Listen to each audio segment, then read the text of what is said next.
wisdom has no age and it Mm, has no race and it has no gender and it mm, has no sexuality. And wisdom, I truly, truly believe that wisdom can be found anywhere in anyone if we are open to receiving that. And as someone who works both with the elderly and with youth, I have learned deep, deep, profound wisdom, out of the mouths of babes and out of the mouths of 90-year-olds. And we all have wisdom within us. We all have wisdom mm. to share, and it enriches us when we stay really open and curious to that. Welcome to the Wisdom We Share podcast, where ancient truths and modern intelligence weave together to inspire, ground, and shape us for a wiser, awakened life. I'm Anjani Amrit. And I'm Robin Wald, and together we bring you fascinating conversations from the worlds of spirituality, science, and human behavior so you can connect to your own inner wisdom, joy, and clarity, elevating the way you actually live your life. All right, so we're here today for another episode of the Wisdom We Share podcast. And what Anjani and I thought we would do today is have a conversation with each other because we've heard from some of you, our wonderful listeners, that you really enjoy the conversations that we have and the insights that we bring to the table. So we thought we would just go really down to basics. The title of our podcast is The Wisdom We Share. And we've had incredible guests sharing all kinds of wisdom across many different fields of psychology and business and relationships and spirituality. And Anjani and I love those conversations. They're so rich and meaningful. Obviously, you can go back and listen to some of them if you haven't. But going forward, we would also like to have a few episodes where we are just having conversations with each other and sharing our own perspectives and our own experience and the wisdom that we each bring to the table. So we thought we would jump in today and talk about what wisdom means to each of us, and more specifically, also how we personally access wisdom. How do we trust our own inner guidance and our own inner wisdom? And we really hope that this conversation will open something up for you in terms of, how you tap into and listen to your own inner guidance and wisdom so that you can have even deeper trust in that and share that with the world in your own life. So, Anjani, let me just ask you, what does wisdom mean to you? For me, it's really simple. It's the difference between knowledge and something that we feed ourselves, so information. So we spend a lot of our time at school growing up receiving information, receiving data, and having our intellects bring on and take on a lot of data and information that's repeated and then processed and then regurgitated. And that's important for us to be able to function in the world. It's like this is what the world is about, and this is what you need to know and learn to understand how the world works, how society works. It's really important. But what is often missing, not always, but what is often missing is that part of our mind, our brain, that requires reflective contemplation. And to me, the difference between knowledge and wisdom is knowledge is something we are told, and wisdom is something that we receive from our own internal discernment, understanding, or experience. So it's around processing of data, which is knowledge, which doesn't actually evolve us. It doesn't evolve the self versus spending time in contemplation, spending time in self-reflection, self-awareness, so that we can come to our own conclusions in life, reach our own conclusions, and receive inner guidance. And what does that mean? Inspiration. That comes from the word Latin, in spiritum. Inspiration means to receive clarity. So, an embodied experience, a lived experience where we go through a challenge typically will bring us wisdom. We'll say, oh, why, I just went through that thing. And, we'll tell everyone around us, avoid this because it'll land you in this. So that's more wisdom. It's both lived experience, and it's also, as we get really good at it, it's about knowing things that we haven't been taught. We just know. We can tune into the collective consciousness. Mm. So I have so many thoughts in response to what you shared. I love a lot of what you shared, and I th- there's certain things that I think about a little differently. So one thing that what you spoke about, the difference really distinguishing information and data from wisdom, what came up to me were the archetypes astrologically of the sign of Gemini versus on the opposite 180 degrees across the zodiac, the sign of Sagittarius. So Mm. Gemini is ruled by Mercury, which is about the movement of ideas, knowledge, information, facts, data, language, and how we communicate that, how we learn it, and how we process it in the mind. But then the higher octave of that is Sagittarius, which is about integrating that information and that knowledge into something that has a sense of spiritual meaning and purpose, and into elevating it to help us arrive at something that feels true on a spiritual soul level for ourselves. So I correct me. I mean, I don't know. Is that similar to kind of what you're understanding the distinction? I just, think about it in those archetypal astrological language makes sense to me. Does that Yeah, resonate? yeah, 100%. It's Mhm. elevating our consciousness from just information about the world to our own interpretation of it and our own experience of it. And I think that's a beautiful way of approaching it as well. There are many ways to understand wisdom because it's not something you can pop a pin in. It's something that we each come to in our own way with ourself. And it's even something that we ultimately, for me anyway, in my experience, it's something, and from what I've been trained in, which is more the Vedic yogic sciences, is that we start to ultimately and eventually shift beyond even our self-identification into something that is more connected with everything. So we start to have realizations that, yes, I'm an individual at one level, but on another level, we are all deeply connected. And that is a sign of wisdom for me, from my understanding, is when we can understand we're all connected.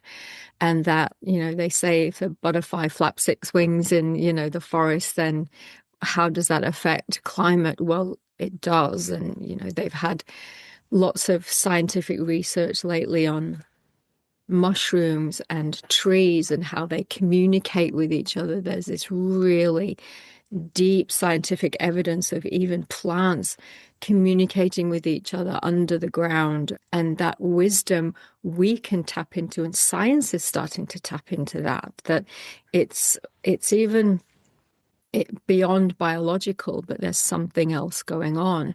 And in yogic terms, there are two aspects. There are four aspects of the mind, but two main ones, is the manas, which is sensory processing mind, and then chitta, which is a memory storehouse. And so these two are the aspects that are receiving information, data, news, social media, scrolling. Those are the things that bring us data. They're a repository of impressions, whereas wisdom comes through the buddhi mind. This is in Vedic science, which is the faculty of discernment. Discernment as to what is true for me, what is clear for me, what is my truth, what is my experience, and not my as the fourth aspect of the mind, the ahamkara, which is the identity I've taken on, the identity of, oh, I am Anjani and I am a podcaster and I am female and I am a mentor. It moves beyond that into something more holistic where I can perceive both. Yes, I have all of those aspects to a personality, and there is something much greater that is able to witness that identity, that is able to observe that identity and not be so attached to it, to sometimes unsubscribe and change it and evolve, allow this being to grow and evolve and see something greater in the world. So I'd say that they're all interconnected.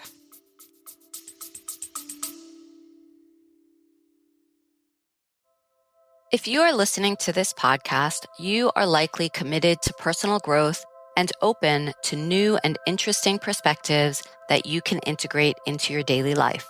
One amazing way to expand your awareness of your wants, needs, patterns, and goals is through what I offer as a cosmic wisdom coach.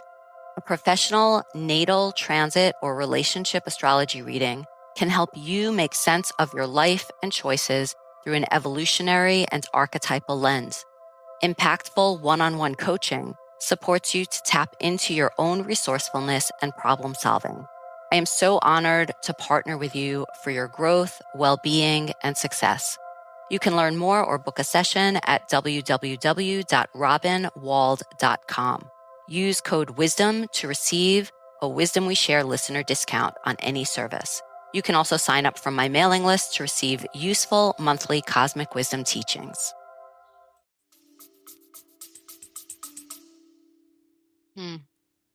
Thank you for sharing the yogic tradition and languaging around that.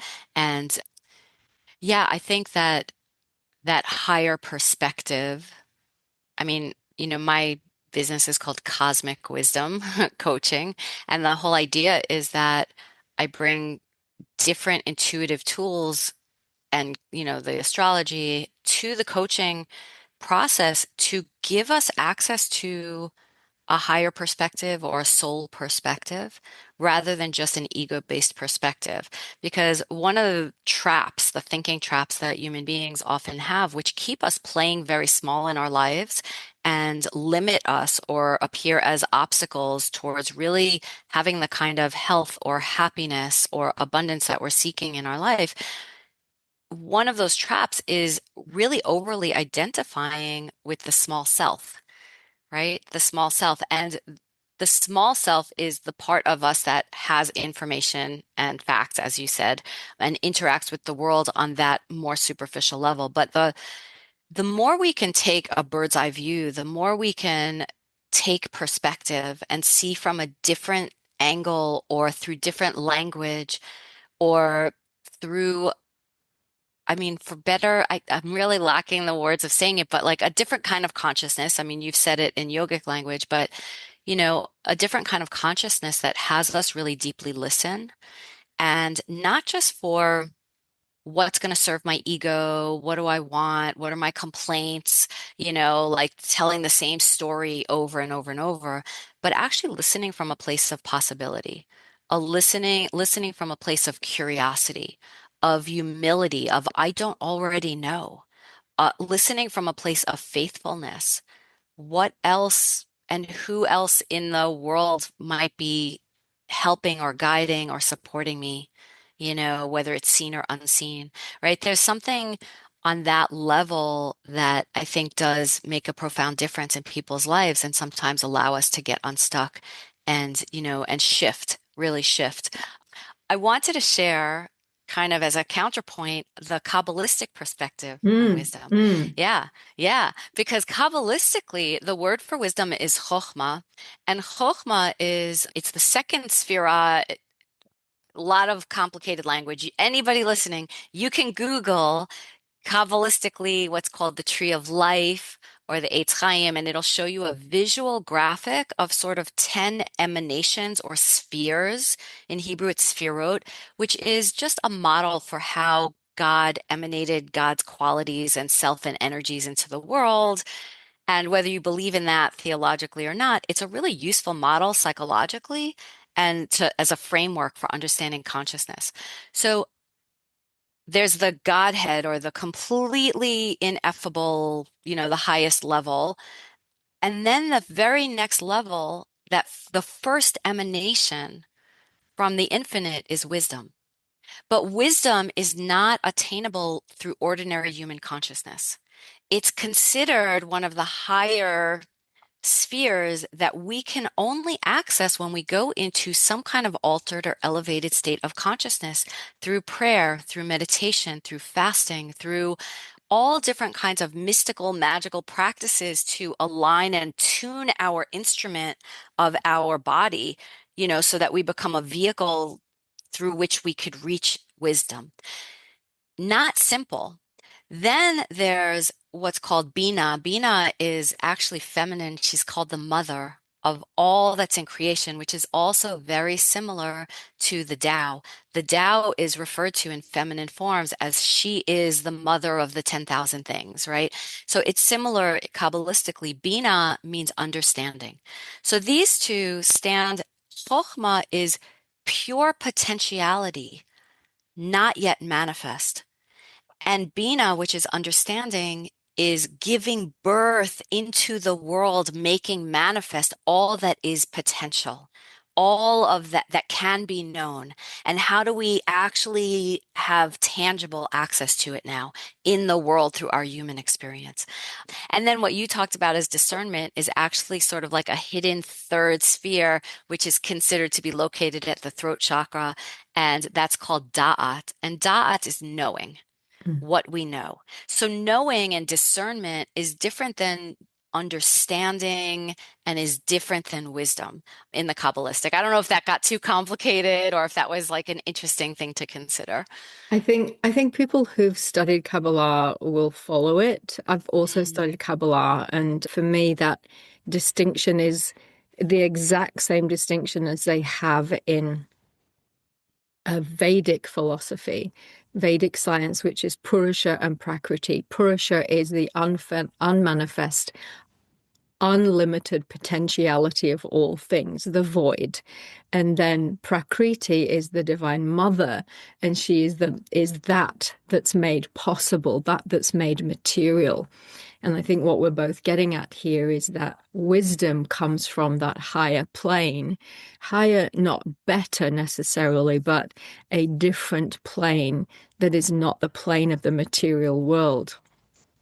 And the buddhi, so out of the four minds from yogic concepts, you've got manas, the sensory processing mind, which gathers information from the world. Then you've got chitta, which stores memory from impressions and learned patterns. Then you've got the ahamkara, which is the identity maker, the package of who you think you are, who we think we are. And then ultimately there's the buddhi, which is the faculty of discernment, the mind that understands, that has the wisdom that is beyond, it's beyond the material world that we can tap into.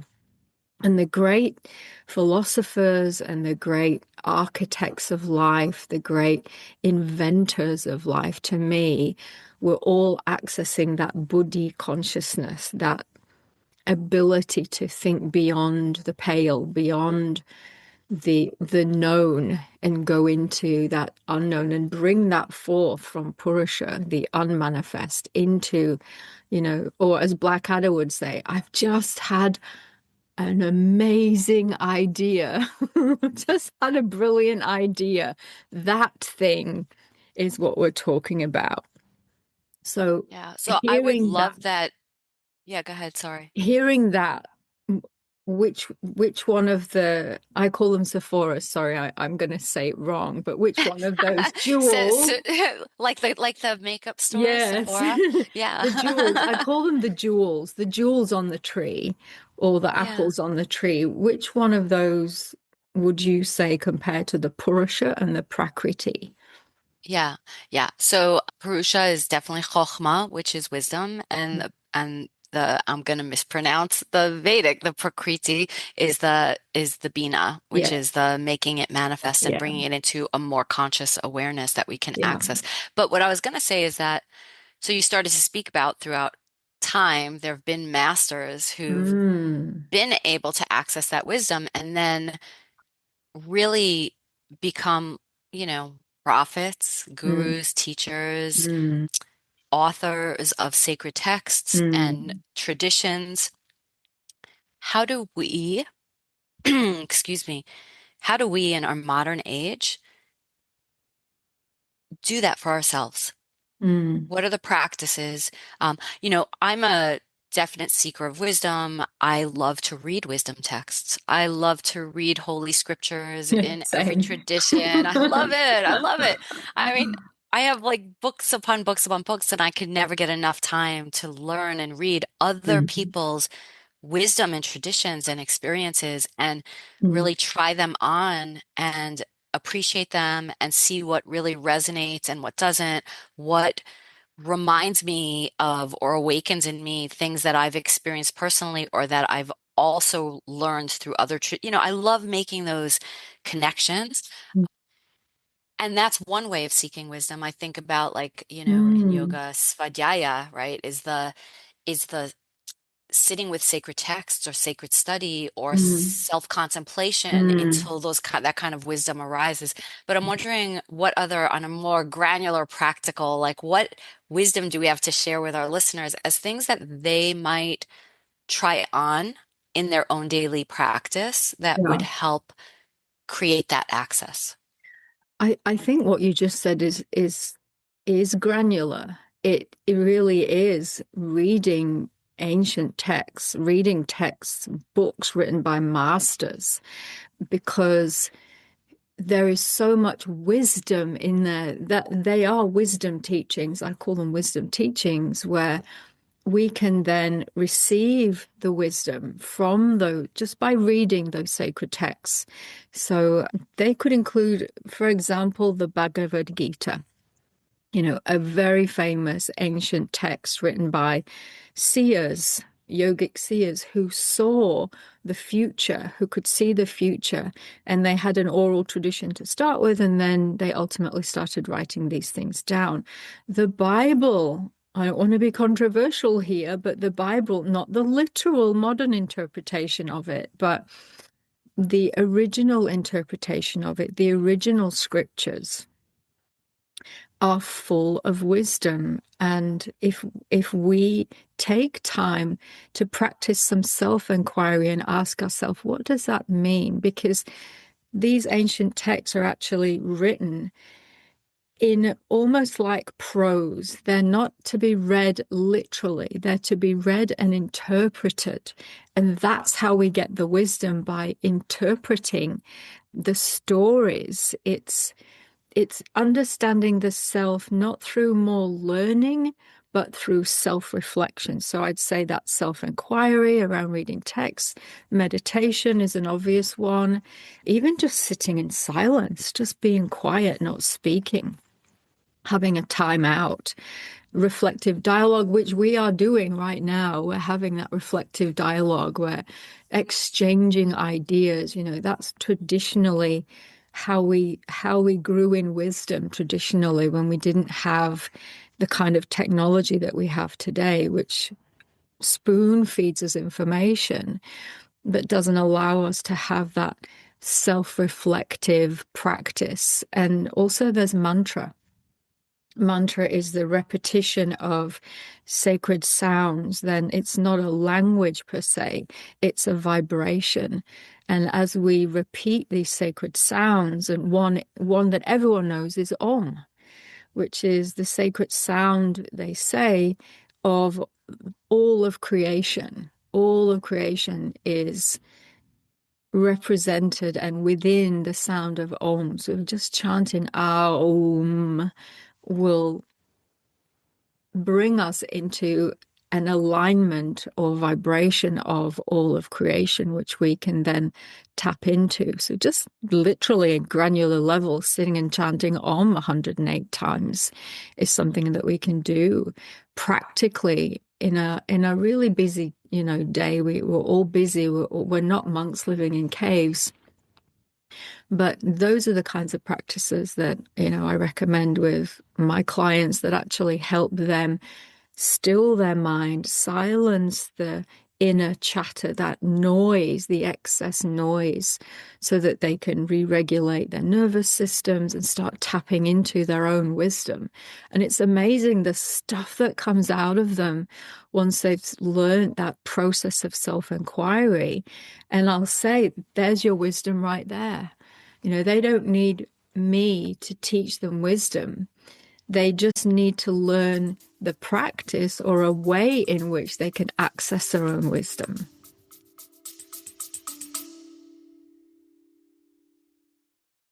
Hey there, Anjali Amrit here. Quick pause before I get back to the conversation. If you're the kind of person who listens to episodes like this one and then sits with it, turns it over, asks yourself the harder questions, wonders what it would actually look like to live differently, this is for you.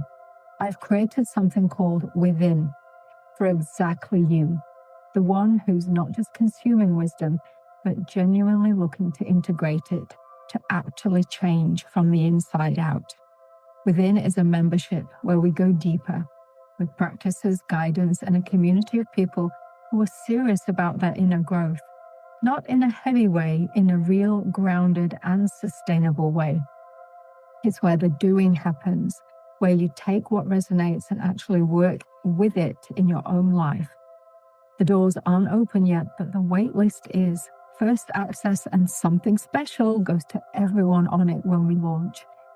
If it's calling you, the link is in the show notes, www.anjaliamrit2eyes.com/within membership waitlist. Now, back to the conversation.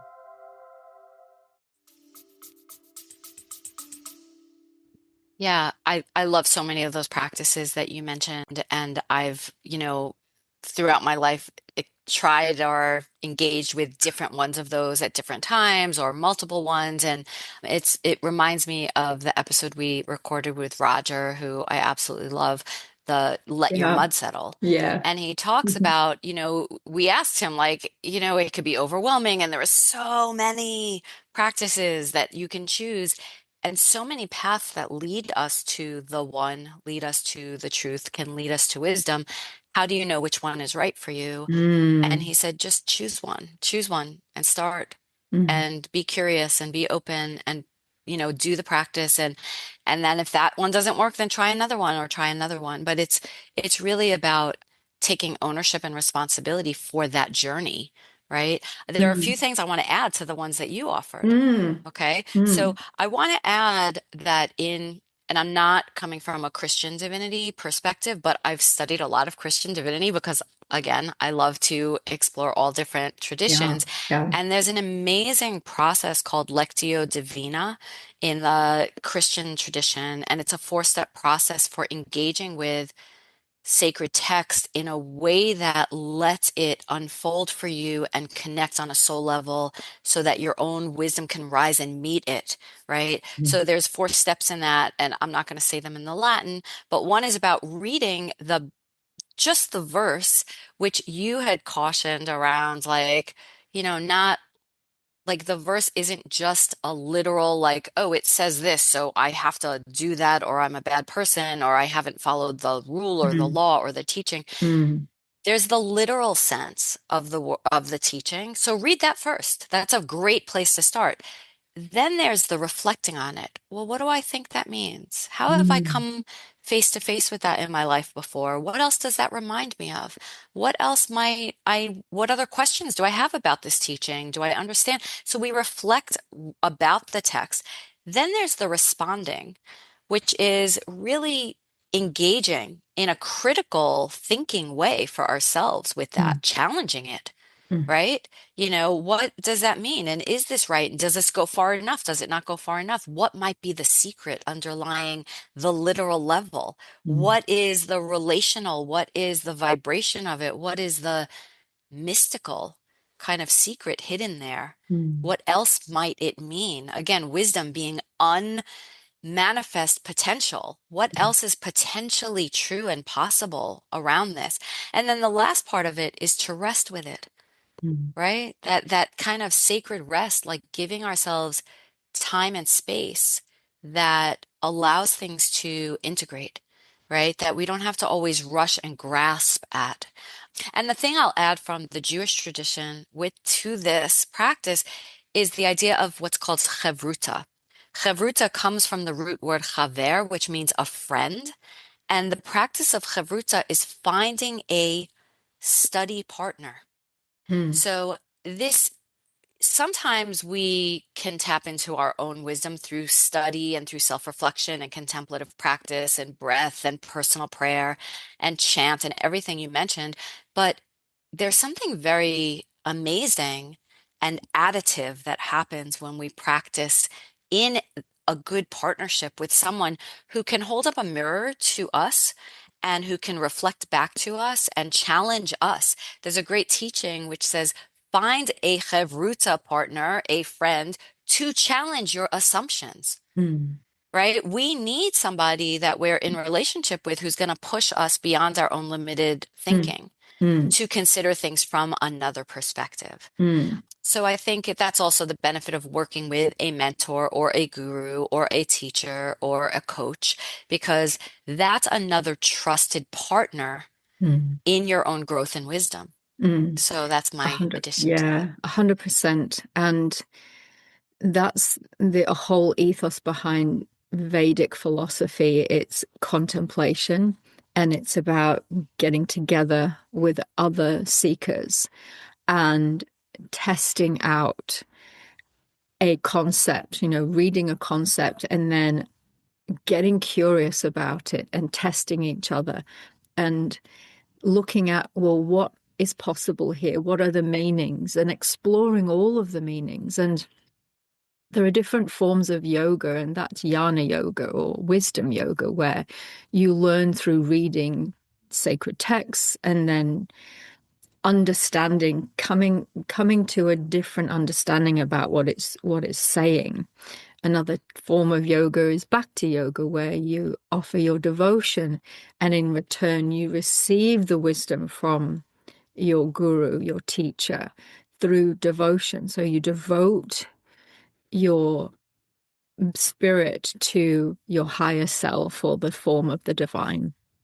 And that's how you receive wisdom. So there are different types of yoga, and yoga means union. It doesn't mean necessarily asana, which is one small aspect of yoga. It's a much greater field of self-inquiry.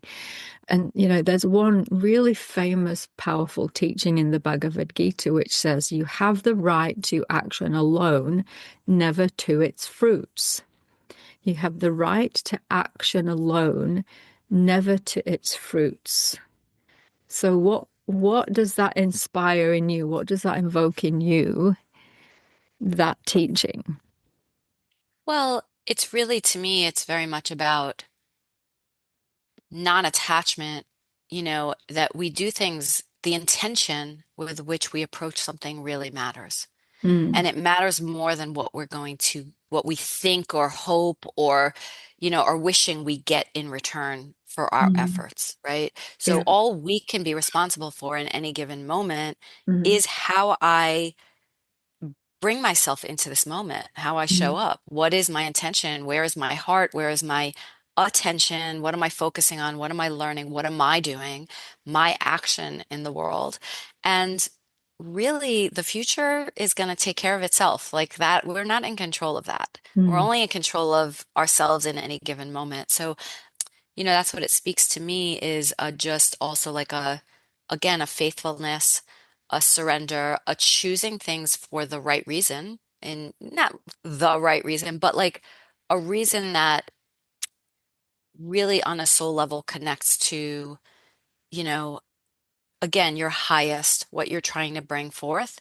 And then also allowing, oh, this is what makes me, there's a great teaching that it makes me think of. Yeah. There's a teaching from the Hasidic tradition Yeah. which says, don't ask the divine to give you what you want and think Hmm. you need. Hmm. Ask the divine to bring you what they think you need, right, for your own growth and for your own Mm. soul. So it really is like as much as we want something, I'm gonna take this class and learn this thing, and I'm gonna do this practice in order to, right? And a lot of us, we're human, right? And I I I'm the first to admit I do my morning practice in order to start my day feeling like I've accomplished the most important thing, Mm. to start my day a little bit more calm and grounded before I start rushing forward into the busyness and all of the Mm. to-dos on my list.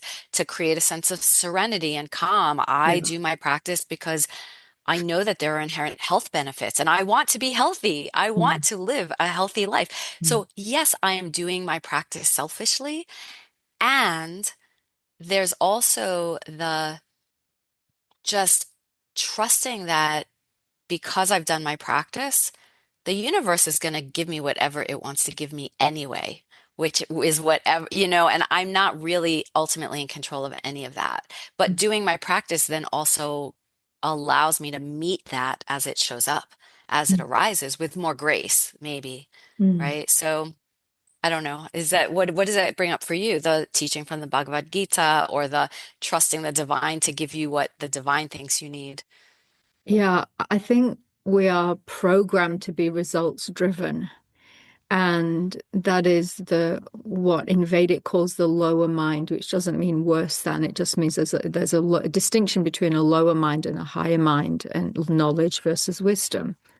And I think that in the beginning, definitely, when we first start to practice self-inquiry, we're very much results driven. I know I was in the beginning. I wanted peace. I wanted to improve my relationships. I wanted more money. We want the stuff, right? And then ultimately that can evolve and morph into a becoming or a process of sitting with self. So and anything along that spectrum is taking us to more wisdom that all the wisdom that just came out of your mouth around your practice, and that self-awareness, that's wisdom. Self-awareness is wisdom. Having an awareness beyond our identity is so rich. It enriches our life. And I think wisdom itself is something that enriches our life if we can take a moment to just step back from our life, to look down upon this identity that we've built, from psychosynthesis. They call it the I, the real I, or the real true self, versus all of our, as Ram Dass would say, psychoses and insecurities and fears, which are the remit of the ego or the ahamkara. And it's beyond the machinations of the brain. And we're not going to go off into consciousness. I'm not going to go there because that's such a massive field. Hmm. And we might do a podcast on consciousness. But I think if we try and pull it the pieces together, we're looking at the difference between us receiving information and knowledge, which is important for us to be able to perform in life. It's kind of like building our personality, building a sense of self that brings us a sense of security and daily doing. And then ultimately, when that's stable enough, we can then start to slowly let that go, ironically, and start to be curious and be more playful and more contemplative and allow ourselves to evolve beyond that structure, beyond that framework, and contemplate life and receive wisdom so that we are reflecting and having insight, which is taken from what you were saying, looking at it from a neuroscience perspective. There's different systems of the brain. I don't think neuroscience knows the whole picture. It's discovering some amazing things.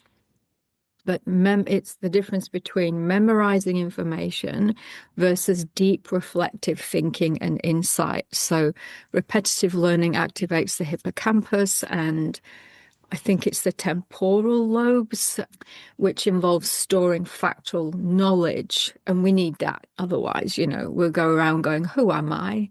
What am I doing today? Which, as you get older, I do have those senior moments. Versus reflection and insight, which is what we've really been talking about on this episode today, which involves the prefrontal cortex, which is primarily linked to reflection, ethical reasoning, having a different perspective, taking different perspectives. And what we haven't touched on is emotional integration as well. That's the prefrontal cortex. That's what it does. I am not going to respond to all of the parts of the brain and what they're responsible for, because I can never keep those details together. As fascinated as I am by neuroscience, I don't memorize the technical.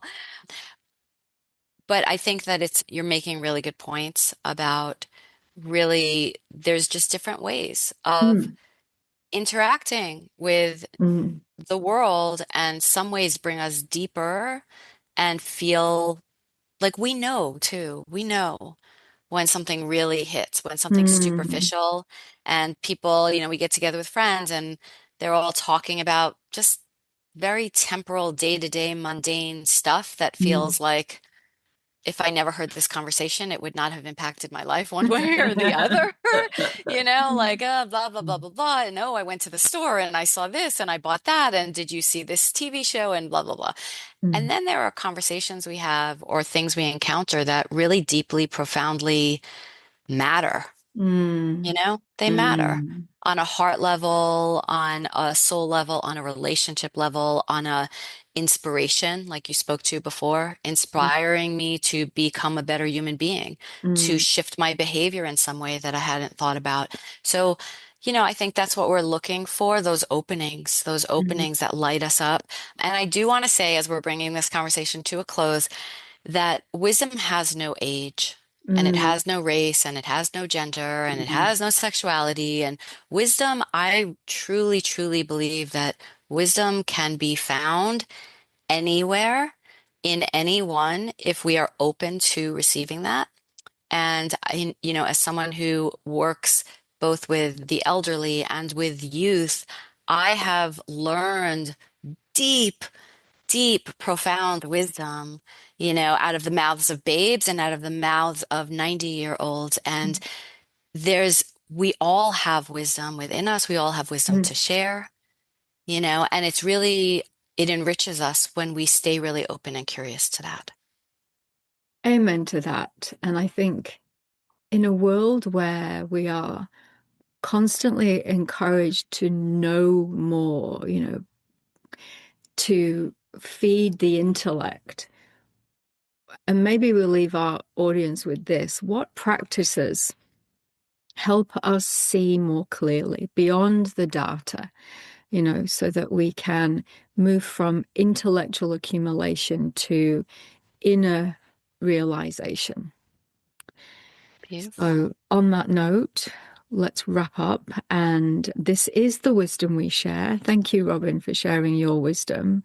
Thank you. And hope that our listeners can take this and start to tap into their own wisdom and trust that. I think it is a journey of trust.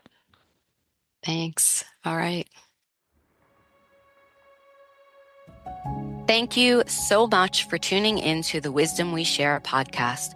We hope today's episode sparked some new insight, imagination, and practical tools you can integrate into your daily life. Continue this journey with us by subscribing, sharing, and dropping us a review. Until next time, stay wise.